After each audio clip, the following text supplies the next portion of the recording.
Bonjour et bienvenue au troisième dimanche de l'Avent, appelé le dimanche de la joie. Saint Jean-Paul II dira de ce dimanche « Savoir que Dieu est proche, attentif et plein de compassion, qu'il est un Père miséricordieux qui s'intéresse à nous dans le respect de notre liberté, est motif d'une joie profonde. » Je vous invite cette semaine à deux choses. Premièrement, à discerner la joie dans votre vie, à nommer peut-être même écrire sur une feuille qui serait déposée près de votre crèche la joie.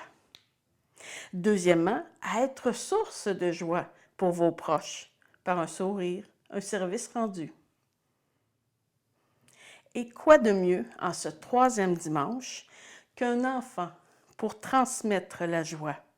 C'est ce que vit notre invitée d'aujourd'hui, Madame Sonia Champagne de Shawinigan, mère de deux filles, Angelina et Elisabeth. Bonne écoute. Évangile de Jésus-Christ selon saint Matthieu.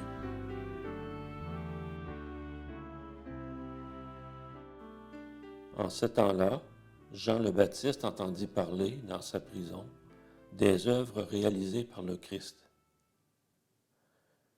Il lui envoya ses disciples et, par eux, lui demanda, « Es-tu celui qui doit venir, ou devons-nous en attendre un autre ?» Jésus leur répondit, « Allez annoncer à Jean ce que vous entendez et voyez. Les aveugles retrouvent la vue, et les boiteux marchent. Les lépreux sont purifiés, et les sourds entendent. Les morts ressuscitent, et les pauvres reçoivent la bonne nouvelle. Heureux celui pour qui je ne suis pas une occasion de chute. » Tandis que les envoyés de Jean s'en allaient, Jésus se mit à dire aux foules à propos de Jean, « Qu'êtes-vous allés regarder au désert? Un roseau agité par le vent? Alors qu'êtes-vous donc allés voir? Un homme habillé de façon raffinée? Mais ceux qui portent de tels vêtements vivent dans les palais des rois. Alors qu'êtes-vous allés voir? Un prophète? Oui, je vous le dis, et bien plus qu'un prophète. C'est de lui qu'il est écrit. Voici que j'envoie mon messager en avant de toi, pour préparer le chemin devant toi. Amen, je vous le dis, parmi ceux qui sont nés d'une femme, personne ne s'est levé de plus grand que Jean le Baptiste. Et cependant, le plus petit dans le royaume des cieux est plus grand que lui.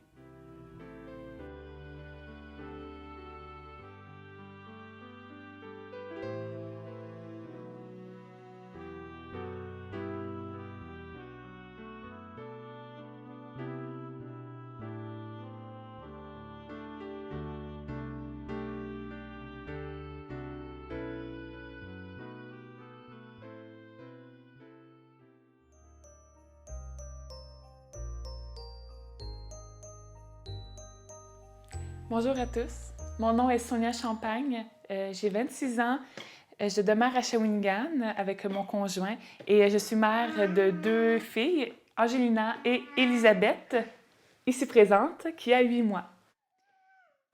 Vous savez, on ne peut pas passer le temps de l'Avent sans se laisser toucher par le vécu d'une mère qui attend patiemment d'accueillir convenablement son enfant dans la maison. La mère, elle dilate son environnement, comme dirait la philosophe Carla Canulo.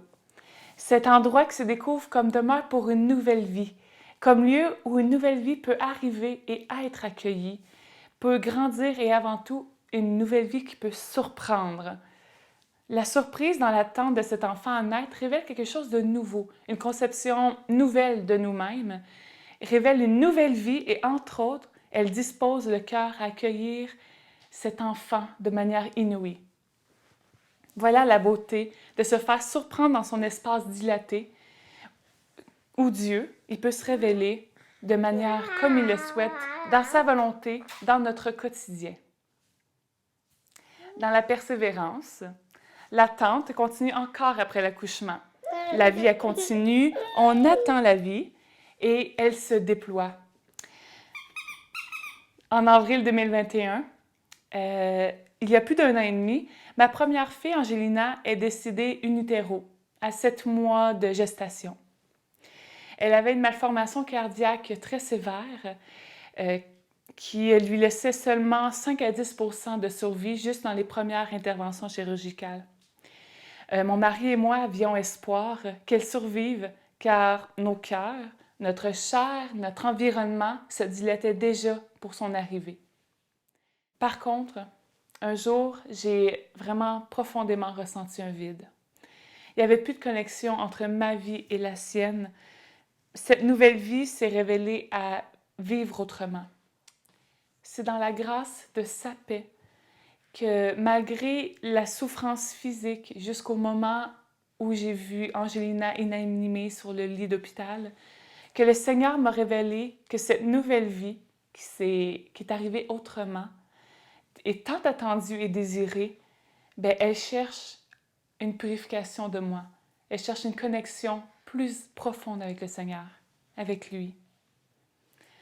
Avec l'arrivée de Noël, laissons-nous nous porter dans le ventre de Marie pour que nous aussi nous puissions jaillir d'une nouvelle vie avec elle. Noël n'est pas l'attente d'un enfant, n'est pas l'attente d'un corps d'un enfant, mais nous attendons l'eau vive qui jaillit pour la gloire de Dieu.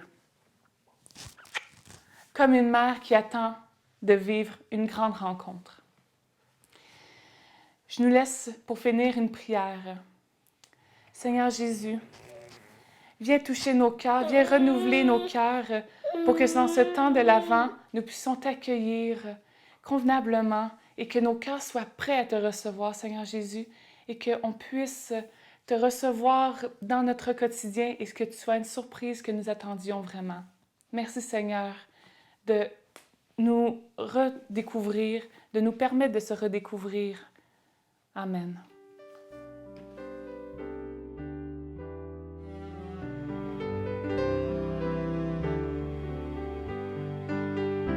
Dans l'attente de ton jour, nous veillons dans l'espérance. Viens Seigneur Emmanuel, que vienne ton règne.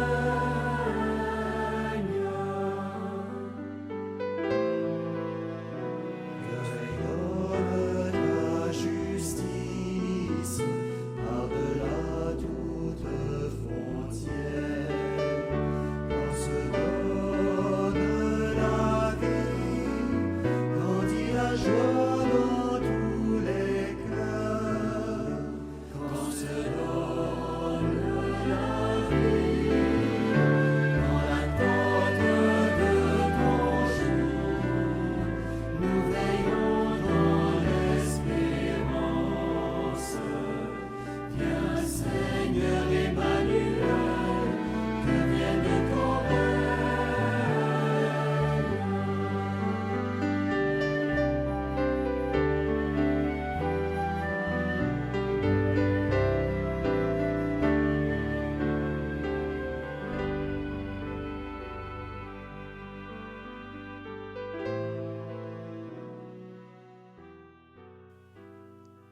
Seigneur, en ce temps de l'Avent, viens réveiller notre cœur alourdi, secouer notre torpeur spirituelle. Donne-nous d'écouter à nouveau les murmures de ton esprit qui en nous prie, veille, espère. Seigneur, ravive notre attente, la vigilance active de notre foi, afin de nous engager partout où la vie est bafouée, l'amour piétiné, l'espérance menacée, l'être humain méprisé. Seigneur, en ce temps de l'Avent, fais de nous des veilleurs qui préparent et hâtent l'avènement et le triomphe ultime de ton royaume, celui du règne de l'amour.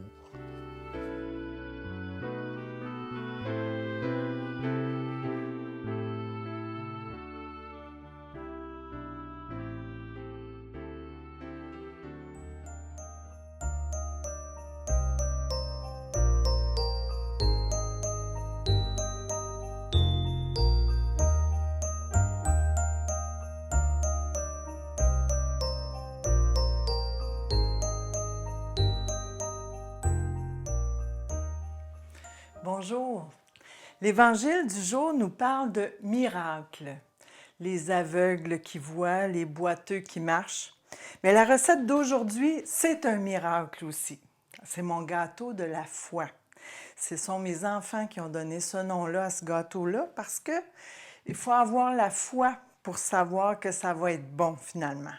Donc, on met la pâte dans le bol, on rajoute la cassonade, du sucre et de la poudre de cacao. Puis après, on met de l'eau bouillante dessus.